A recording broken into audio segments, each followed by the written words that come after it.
Segalanya di hujung jari anda. Assalamualaikum warahmatullahi wabarakatuh. Swat TV kini berada di Tol Jalan Duta menuju ke Utara Selatan, yang mana kami akan melaporkan satu program pelancaran kempen iaitu Konvoi Agihan Zakat 2022 bersama dengan Otai Group Malaysia. Jadi apakah yang akan disampaikan, apakah hala tuju mereka untuk program Konvoi Agihan Zakat tahun 2022. Jangan lupa saksikan bersama kami laporan khas sempena Majlis Pelancaran Konvoi Agihan Zakat tahun 2022. Dengan itu, jangan lupa saksikan di Swat TV, segalanya di hujung jari anda. Assalamualaikum.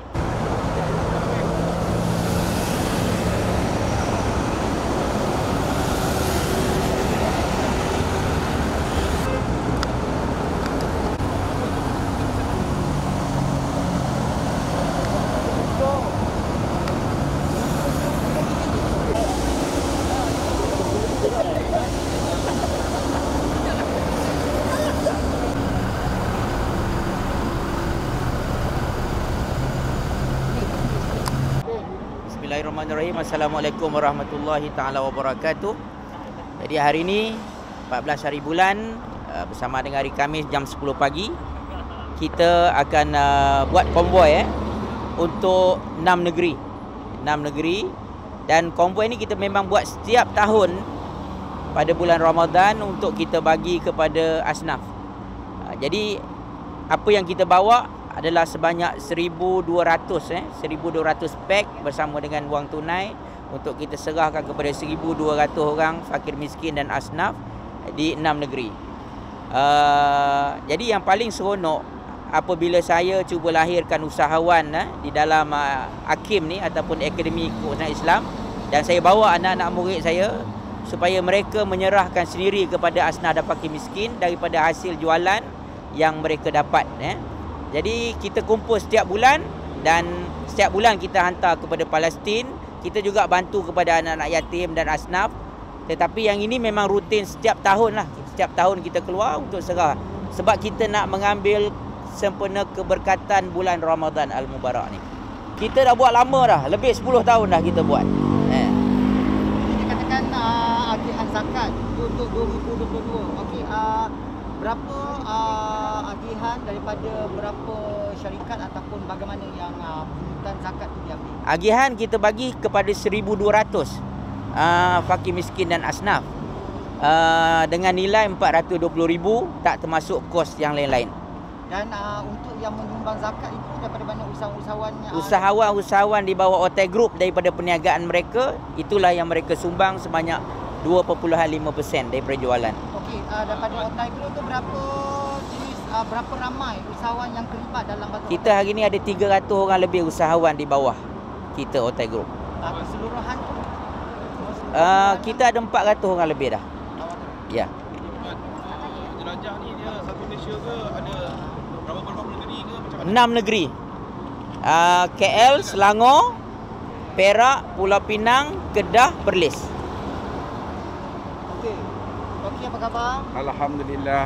Okey, mungkin Toki boleh komen sikit pasal program hari ini yang kita lancarkan hari ini. Okay, Alhamdulillah hari ini merupakan kali Dah berbelas tahun. dah 14 tahun ya, kumpulan Otai ini melakukan CSR ya. Yang ini di bulan puasa, alhamdulillah pengagihan makanan ini kita rasa sudah tentu dapat membantu mereka yang memerlukan di negeri-negeri yang disebut oleh Adinda Dr. Suhaimi ya. Jadi kita sukacitalah kita dapat buat sesuatu kepada masyarakat ya, dan kita rasa usaha-usaha ini insya-Allah diteruskan ya di masa-masa hadapan.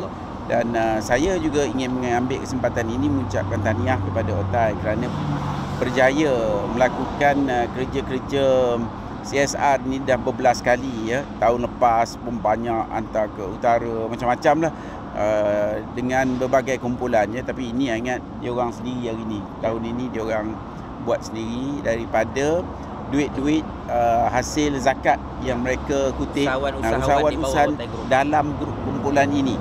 Mana tak ambil kat luar, ambil daripada alhamdulillah usahawan yang dilatih oleh kumpulan OTAI ini. Dan saya juga ingin merakamkan penghayatan kita kepada kumpulan yang berjaya melakukan semua ini daripada tak ada apa-apa. Ya, alhamdulillah dalam masa tempoh yang agak singkat mereka berjaya mewujudkan satu sistem yang saya rasa boleh dituruti oleh lain-lain organisasi bagi mendisiplinkan anak-anak kita berniaga dalam masa 2-3 tahun dah nampak hasilnya pada setiap orang yang menyertai kumpulan ini. Jadi kita rasa ini merupakan model yang berjaya dan kita mengharap dapat sokongan seterusnya daripada masyarakat. Jadi daripada pengalaman kita dah berbelas tahun, lebih afdal kita bagi amil ataupun pengerusi masjid ataupun imam masjid yang mencari nama-nama, mereka lebih tahu syariah mereka yang mana yang memerlukan. Jadi dan juga kita bawa ke masjid mereka, imam ataupun pengerusi masjid lah yang akan serahkan kepada syariah mereka, supaya masjid punya peranan itu bukan setakat semayang tapi dapat membagi zakat kepada orang-orang di kampung tersebut. Betul. Dan kita harap anak-anak mereka yang daripada golongan susah ni ataupun anak yatim, mereka akan hantar anak-anak mereka untuk menyertai akademi kita pula supaya dapat belajar seperti yang lain ni, dan satu hari mereka juga akan dapat bantu kampung-kampung mereka sendiri, orang-orang susah di kampung mereka sendiri. Jawab dulu. Biar dia berlumba-lumba. Tapi ada satu saya nak mention juga sini, kok ada orang yang bertanya, mereka tidak melepaskan tanggungjawab pembayar pada zakat Selangor pun. Itu pun dibayar. Jadi setiap tahun memang kita bayar kepada zakat Selangor, dan zakat Selangor bagi balik wakalah kepada kita. Daripada 50,000 kita balik dapat setiap 50,000 tu 18,000. 18,000 tu kita kumpul balik dan kita join balik dengan kita punya tabung, kemudian barulah kita bawa ke negeri-negeri lain ni. Dah berapa banyak bagi kepada zakat? Ratus ribu lah setiap tahun. So biasanya kalau macam orang membayar zakat, dia juga boleh deduct some tax. Okey, apabila bersama dengan agensi-agensi kerajaan. Tapi bila individu ini, adakah ini boleh dilaksanakan dan bagaimana? Individu dia boleh bagi 100% kepada PPZ. Dan setiap mana kita boleh dapat penolakan cukai 100%. Daripada nilai cukai kita boleh divide benda tu kepada PPZ, dan setiap daripada 50,000 PPZ akan bagi balik 18,000 sebagai wakalah yang kita boleh sampaikan sendiri. Saya rasa ini bukan competitors, tetapi kalau PPZ ataupun negeri-negeri lain punya pusat zakat dapat bergabung dengan kita, saya rasa dia punya impak itu lebih kuat. Sebab kita bukan sekadar menyampaikan zakat, tetapi kita bagi peluang kepada asnaf-asnaf ni untuk menjadi usahawan supaya mereka boleh mengubah nasib mereka daripada menerima zakat kepada satu hari mereka boleh memberi zakat. Adakah sebelum ini pernah ada? Ya, memang ada yang dengan kita anak yatim dan fakir miskin, hari ini dah berjaya, dah boleh tolong balik orang lain. Kadang-kadang kita tengok ada pusat yang melatih usahawan, tapi mungkin tak sampai penekanan terhadap solat dan zakat. Kita betul-betul implement dan apply benda tu kepada pelajar-pelajar kita, dan kita tak payah tunggu nak kaya baru nak bayar zakat, tapi kita dah mula-mula kita berniaga dah kita hasilkan zakat tu. Jadi inilah formula yang boleh menyebabkan ramai di kalangan anak-anak muda yang di bawah akademi ini alhamdulillah berjaya.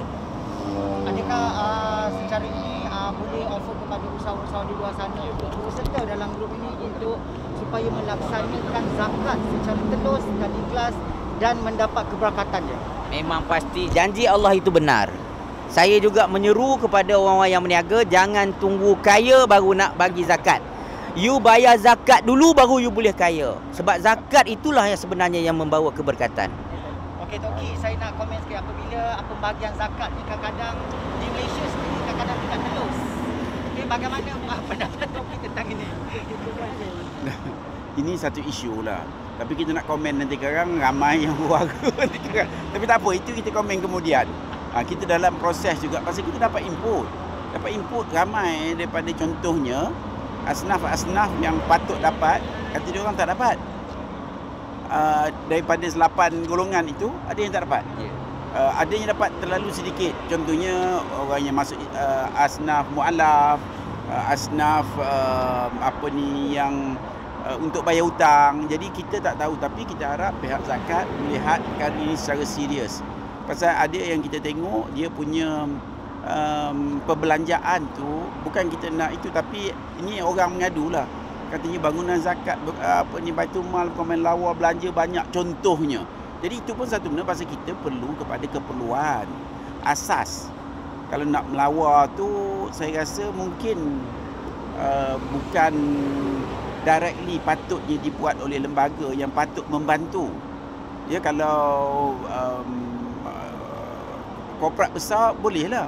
Tapi ini bila melibatkan zakat atau wang yang dibelanjakan, ada yang katakan dibelanjakan untuk majlis lain, tak ada kena-mengena, tapi ialah dia orang kata itu bukan duit zakat. Saya pun tak tahu.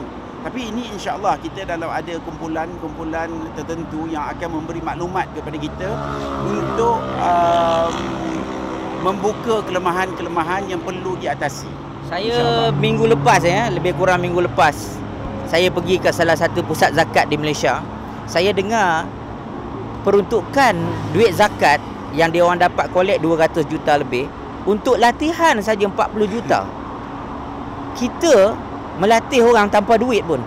Tapi kita alhamdulillah kita pelajar yang belajar dengan kita ni, kita bagi allowance 1,500 basic dan dia orang boleh dapat hingga 5,000 sebulan. Dan saya menyeru kepada pusat-pusat zakat, jangan bazirkan duit.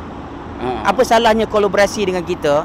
Mungkin dengan tanpa keluarkan duit pun sebenarnya kita boleh lahirkan usahawan Islam yang boleh bayar zakat kepada PBZ balik. Dan apa yang kita buat ni, dia orang akan bayar cukai, bayar zakat. Kerajaan dapat impak. Ni bukan orang kata kita mengetepikan kerajaan dan PBZ.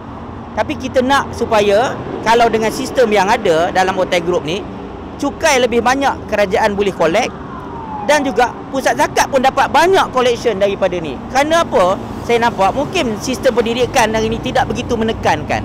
Bagi kita peluang supaya kita boleh bantu kerajaan dan PBZ. Kita ada website www.otaigroup.com. Satu lagi saya nak tanya, sebab setiap tahun memang ada isu keciciran macam yang kawan saya maklumkan tadi, keciciran dari segi agihan kepada asnaf. Adakah mungkin PJN dan Otai nak bekerjasama wujudkan satu database sistem online real time yang boleh update status pendapatan setiap masyarakat, setiap rakyat supaya mereka boleh dikesan dengan segera, tak ada tercicir?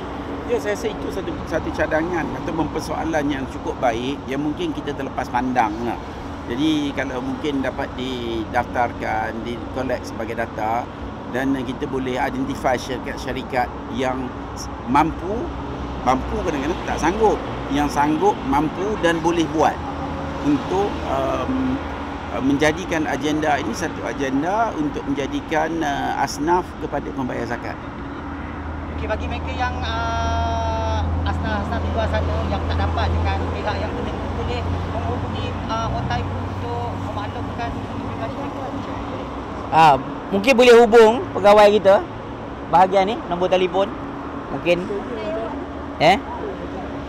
nanti kita akan bagi nombor telefon.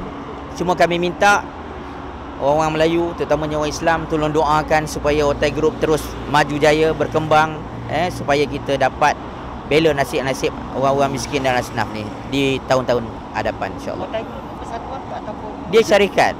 Syarikat. Daftarlah dengan SSM. Dah, kita dah daftar dah lama.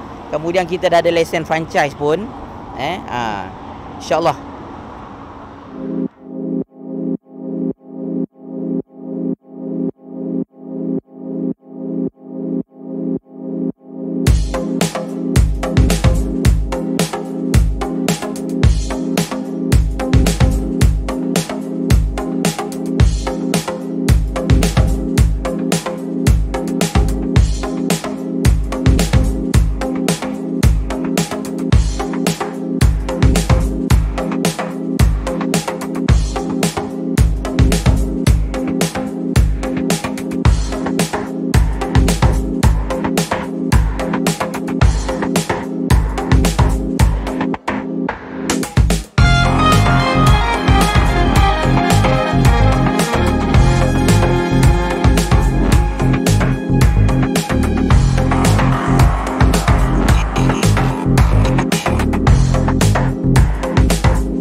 Segalanya di hujung jari anda.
Thank you.